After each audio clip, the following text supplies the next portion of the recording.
تو کیا ہے اہدنا الصراط المستقیم صراط الذین انعمت علیہم غیر المغضوب علیہم ولا الضالین. اللہ سے ہم دعا کرتے اللہ مجھے سیدھے راستے پہ چلا، ایسے راستے پہ مت چلا جس پہ اللہ تیرا غضب نازل ہوا. غضب کس کے اوپر نازل ہے؟ ارے غضب تو اللہ کا نازل ہے، شراب پینے والے کے اوپر بھی اللہ کا غضب نازل ہے، زنا کرنے والی عورت ہو، زنا کرنے والی مرد ہو، اس کے اوپر بھی اللہ کا غضب نازل ہونے والا ہے. سود کھانے والے کے اوپر بھی اللہ کا غضب ہے، رشوت دینے کے اوپر بھی اللہ کا غضب ہے، حرام کھانے والے کے اوپر بھی اللہ کا غضب ہے. لیکن اللہ تبارک تعالیٰ فرماتے ہیں جب تک تو توبہ نہیں کرتا، میں جب تک تجھے غضب کے گھیرے میں رکھتا ہوں، جب تو توبہ کے دروازے کو پکڑ لیتا، تو جب توبہ کے دروازے کو تھام لیتا، الرجوع الی اللہ، اگر تو اللہ سے رجوع ہو جاتا تو میں تیرے سارے جو غضب کے راستے کو ختم کر دوں گا.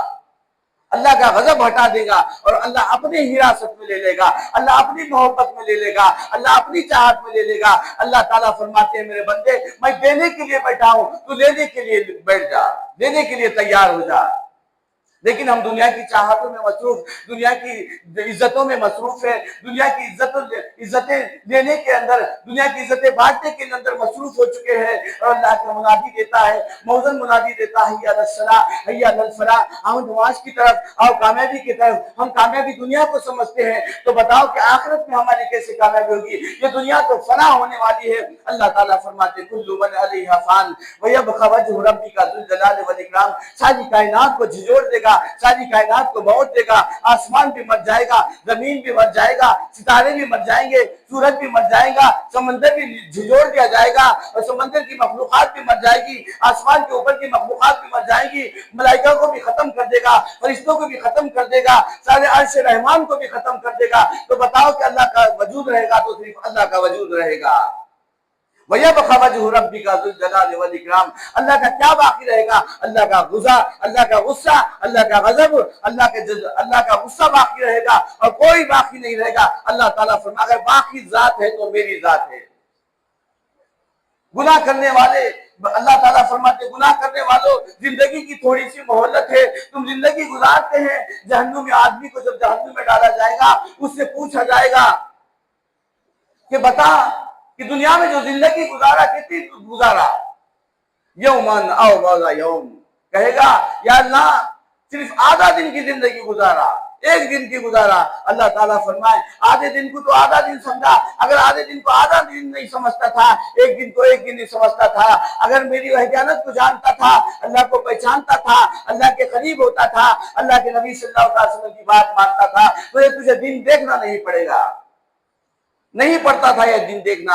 لیکن کیا ہے کہ گناہوں کے دلدل میں پھنس کے غفلت کے چراغوں کو جلا کے محبت کا جو دنیا کا چراغ جلا رہے ہیں، یہ محبت ختم ہونے والی ہے، ایک خوبصورتی بھی ختم ہونے والی ہے. دنیا میں انسان محبت کرتا ہے، دیکھتے کیا ہے کہ عورت سے محبت کرنے لگتا ہے، لڑکوں سے محبت کرتا ہے تو اپنی زندگی کو برباد کر دیتا ہے. دیکھتے کیا ہے کہ اس کے پیچھے گھوم گھوم کے اس کے دلدل میں پھنسا ہوا رہتا ہے. لیکن یہ دنیا کی خوبصورتی ختم ہونے والی ہے. اللہ کے نبی صلی اللہ تعالیٰ علیہ وسلم جب معراج کا سفر کرنے کے لیے راستے سے گزر رہے تھے، دیکھتے کیا کہ خوبصورت حسین جمیل ایک ناتواں لڑکی آگے سامنے کھڑی ہوئی ہے، اتنی خوبصورت تھی. اللہ کے نبی صلی اللہ علیہ وسلم نے اس کی طرف توجہ نہ دیا، آگے بڑھ گئے. جبرائیل امین نے کہا اللہ کے نبی صلی اللہ علیہ وسلم آپ کیا دیکھ رہے ہیں؟ یہ دنیا کی زندگی ہے، یہ دنیا کی عمر ہے، یہ دنیا کی خوبصورتی ہے. یہ اچھا ہوا آپ نے اس کی طرف التفات نہیں کیا. یہ کیا ہے؟ یہ عورت ہے، آپ کو اپنے راستے سے بھٹکانا چاہ رہی تھی، آپ کو اپنے راستے سے گمراہ کرنا چاہ رہی تھی. اچھا ہوا آپ نے اس کی طرف التفات نہ کیا. اللہ اچھا ہوا کہ آپ نے اس کی طرف توجہ نہ دی، ورنہ آپ گمراہ ہو جاتے تھے. آپ نے اس راستے سے ہٹ گیا. اس کے بعد دیکھتے کیا ہے آگے بڑھ رہے ایک ضعیف عورت، ایک ناتواں، ایک کمزور، ایک بوڑھی عورت سامنے آ کے کھڑی گئی، جس کے لوتھڑے لٹک رہے تھے، جس کے چھیتڑے لٹک رہے تھے، جس کی نساں دکھ رہے تھے اور اس کی رونق ختم ہو گئی تھی. اللہ کے نبی صلی اللہ علیہ وسلم کو جبرائیل امین نے رکایا اور کہنے لگے اللہ کے نبی صلی اللہ علیہ وسلم یہ دیکھیں دنیا کی عمر کا اندازہ، دنیا کی خوبصورتی کا اندازہ، یہ دنیا کی زندگی کا اندازہ اس ضعیفہ عمر سے لگایا جا سکتا ہے. اس ضعیف کے پاس جتنی عمر باقی ہے اس کے سوا اور کچھ نہیں. یہ چراغ ثانی کے سوا کچھ نہیں، یہ بجھنے والا ہے. یہ ٹمٹماتا ہوا چراغ ایک دن بجھ جائے گا. جو کچھ رونق کا حصہ تھا ختم ہو گیا، اب اس کی طرف کوئی دیکھنے والا نہیں. یہ دنیا کی محبت، یہ دنیا کے نظارے جب خوبصورت ہوتی ہے تو اس کی طرف توجہ ہوتا ہے، جب خوبصورتی ختم ہو جاتی ہے تو اس کی طرف کوئی التفات نہیں کرتا، کوئی توجہ نہیں کرتا. کاش کہ اللہ سے محبت کر لیا ہوتا, اللہ کی طرف رغبت کا اظہار کر لیا ہوتا, اللہ کی طرف اپنے دامن کو پھیلایا ہوا ہوتا تو اللہ تیرے دامن کو بھر دیتے تھے.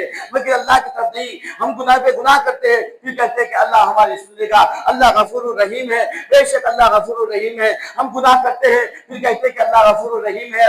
ہم شراب پیتے ہیں, پھر کہتے ہیں کہ اللہ غفور الرحیم ہے. ہم زنا پہ زنا کرتے ہیں, پھر کہتے ہیں کہ اللہ غفور الرحیم ہے. ہم حرام کھاتے ہیں, پھر کہتے ہیں کہ اللہ غفور الرحیم ہے. ہم سود کھاتے ہیں, پھر کہتے ہیں کہ اللہ غفور الرحیم ہے. ہم رشوت لیتے ہیں, پھر کہتے ہیں کہ اللہ غفور الرحیم ہے. ہم نماز نہیں پڑھتے, پھر کہتے ہیں کہ اللہ غفور الرحیم ہے. ہم روزہ نہیں رکھتے, پھر کہتے ہیں کہ اللہ غفور الرحیم ہے. ہم حج نہیں کرتے, پھر کہتے ہیں کہ اللہ غفور الرحیم ہے. ارے اللہ غفور الرحیم ہے, اتنے گناہ کرنے کے بعد بھی کہتے ہیں کہ اللہ غفور الرحیم ہے. پھر گناہوں کے دلدل میں پھنسا ہوا ہے, اللہ کی دہلیز پہ نہیں آتا, اللہ کی چوکھٹ پہ نہیں آتا, اللہ سے مانگنے کے لیے نہیں آتا, اللہ سے رغبت کا اظہار کرنے نہیں آتا, پھر کہتا ہے اللہ غفور الرحیم ہے. ارے بے شک اللہ غفور الرحیم ہے. گناہ کرنے کے بعد بھی اللہ اتنا غفور الرحیم ہے. اللہ تعالیٰ فرمائے کوئی مفتی کے پاس جانے کی ضرورت نہیں, کوئی عالم کے پاس جانے کی ضرورت نہیں. تو اتنے گناہ کرنے کے بعد بھی اگر تو مجرم بن کے جاتا ہے, کوئی مفتی کے پاس جاتا ہے, کوئی عالم کے پاس جاتا ہے, اس کو اپنے دکھیالے سناتا ہے, میں فلاں فلاں یہ گناہ کیا ہوں, میں یہ فلاں فلاں زنا کیا ہوں, میں فلاں فلاں شراب کیا ہوں, میں فلاں فلاں رشوت کھایا ہوں, سود کھایا ہوں, تو مفتی تمہیں جواب دے دے گا تو بڑا سب سے بڑا گنہگار ہے, سب سے بڑا مجرم ہے, جا تیری معافی نہیں, تو جہنمی ہے. لیکن اللہ تعالیٰ فرماتے تجھے مفتی کے پاس جانے کی ضرورت نہیں, تجھے عالم کے پاس جانے کے لیے ضرورت نہیں, کسی اور تو معتبر شخص کے پاس جانے کی ضرورت نہیں. اگر تو تیرے گناہوں کی معافی تلافی چاہتا تو میرے دروازے پہ اپنے دامن کو پھیلا اور مجھ سے بھیک مانگ. کیا مانگنا چاہتا میرے بندے مانگ, جب تک مانگ تب تک میری عطا ختم نہیں ہوتی, تیری مانگ ختم نہ ہونا چاہیے.